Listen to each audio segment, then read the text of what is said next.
የብቸኝነት ያልተነገሩ 5 አስገራሚ ጥቅሞች። ብዙዎቻችን ብቸኝነትን እንደ መረገም ወይም እንደ መገለል እናየዋለን። ነገር ግን በብቸኝነትና በብቻነት መካከል ትልቅ ልዩነት አለ። በዚህ ቪዲዮ ውስጥ ብቸኝነት ለምን ያስፈራናል? በዝምታ ውስጥ ራስን የማወቅ ጥበብ፣ ለምን ታላላቅ የዓለም ስራዎች በብቸኝነት እንደተሰሩ፣ እንዲሁም ከማህበራዊ ጫጫታ ርቆ ራስን ማግኘት ምን እንደሚመስል እና 5 ማንም ስለማይነግራችሁ ሚናዎቹ እኔ እነግራችኋለሁ።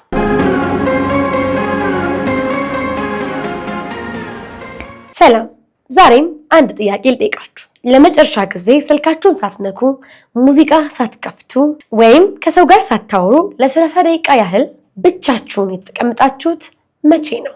ለብዙዎቻችን ብቻችንን መሆን እንደ ቅጣት ነው የሚታየን። ሰው ሲርቀን የተናቀን ወይም ጓደኛ የሌለን ይመስለናል። ግን አንድ ነገር ልንገራችሁ፣ በአሁኑ ዘመን ትልቁ ሱፐር ፓወር ወይም ልዩ ኃይል ብቻውን መሆን የሚችል ሰው መሆን ነው። ብቸኝነት እንዴት ህይወትን እንደሚቀይር 5 ያልተነገሩ ጥቅሞቹ። ይሄ ቪዲዮ ብቻውን ለመሆን ለሚፈራው ጓደኛችሁ ትልቅ ስጦታ ነው። እስከ መጨረሻው ተከታተሉት። አንደኛ፣ ራስን እንደ አዲስ የማወቅ ዕድል ወይም ሰልፍ ዲስከቨሪ። ከሰው ጋር ስንሆን ሳናውቀው የሰዎችን ባህሪ እንኮርጃለን። እነሱን ደስ ለማሰኘት እንሞክራለን። ብቻችንን ስንሆን ግን ጭንብላችንን እናወልቃለን። ለምሳሌ ጓደኞች በሙሉ ጂም መሄድ ስለጀመሩ አንተም ጂም የምትሄድ ከሆነ ያ ያንተ ፍላጎት ላይሆን ይችላል። ብቻህን ሆነ ስታስብ ግን ምናልባት የምትወደው ዋና መዋኘት እንደሆነ ትረዳለህ። ብቸኝነት የሌሎችን ድምፅ አጥፍተህ የራስህን ድምፅ እንድትሰማ ያደርግሃል። ሁለተኛ፣ የፈጠራን አቅም ማሳደግ። ታላላቅ ጸሐፊዎች፣ ሰዓሊዎችና የቴክኖሎጂ ባለሙያዎች ስራቸውን የሚሰሩት በብቸኝነት ነው።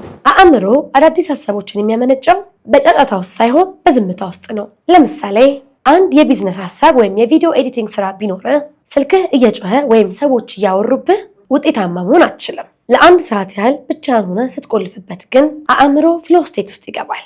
ያኔ ነው አስደናቂ ስራዎች የሚወለዱት። ሶስተኛ፣ ለግንኙነቶች ጥራት መጨመር ወይም ቤተር ሪሌሽንሺፕስ። ይህ የሚገርም ሊመስል ይችላል፣ ግን ከሰዎች ጋር ጥሩ ግንኙነት እንዲኖርህ በመጀመሪያ ከራስህ ጋር ጥሩ ግንኙነት ያስፈልጋል። ብቸኝነትን የምትፈራ ከሆነ ሰዎች ጋር የምትሄደው እንዳይደብረኝ ብለህ ነው። ይህ ደግሞ ሰዎችን መጠቀሚያ ያደርጋቸዋል። ብቻህን መሆን ስትችል ግን ሰዎች ጋር የምትሄደው ስለፈለግካቸው እንጂ ስለፈራ አይሆንም።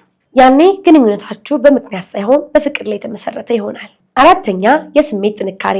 በህይወትህ ችግር ሲገጥምህ ሁል ጊዜ ወደ ሰው የምትሮጥ ከሆነ ውስጣዊ ጥንካሬ ይዝላል። ብቻህን መሆን ስሜትህን በራስህ ማስተናገድ እንድትችል ያደርግሃል። አንድ ደስ የማይል ነገር ሲገጥምህ ወዲያው ለጓደኛ ደውለህ ከማውራት ይልቅ ቆም ብለህ ለምንድነው የተሰማኝ ብለህ ራስህን ጠይቅ። ይሄ ኢሞሽናል ኢንተለጀንስ ይባላል። ይህን የምታዳብረው ደግሞ በብቸኝነት ጊዜ ነው። አምስተኛ፣ የአእምሮ እረፍትና ዳግም መነሳሳት ወይም ሪቻርጂንግ። ስልካችን ቻርጅ እንደሚያስፈልገው ሁሉ አእምሯችንም ከማህበራዊ ሚዲያ ኖቲፊኬሽን እና ከሰው ወሬ እረፍት ይፈልጋል። ብቸኝነት የአእምሮ ቻርጀር ነው ጓደኞቼ። ብቸኝነት ማለት ተወዳጅነትን ማጣት ማለት አይደለም። ብቸኝነት ማለት ከራስ ጋር የምታደርገው ዴት ማለት ነው። በሳምንት ውስጥ ቢያንስ ጥቂት ሰዓታትን ለራሳችሁ ብቻ ጊዜ ስጡ። መጽሐፍ አንብቡ፣ የእግር ጉዞ አድርጉ፣ ወይንም ዝም ብላችሁ ተቀመጡ። ውጤቱን በራሳችሁ ታይቷላችሁ። ይህ ቪዲዮ ስለ ብቸኝነት ያላችሁን አመለካከት እንደሚቀይረው ተስፋ አደርጋለሁ። የትኛው የብቸኝነት ጥቅም ይበልጥ አስገረማችሁ? መልሳችሁን ኮሜንት ሴክሽን ላይ አሳውቁኝ። ለቻናሉ አዲስ ከሆናችሁ ሰብስክራይብ ማድረጋችሁ እንዳትረሱ። በሚቀጥለው ጊዜ እስከምንገናኝ ከራሳችሁ ጋር ጥሩ ጊዜ ይኖራችሁ። ቸር ሰንብቱ።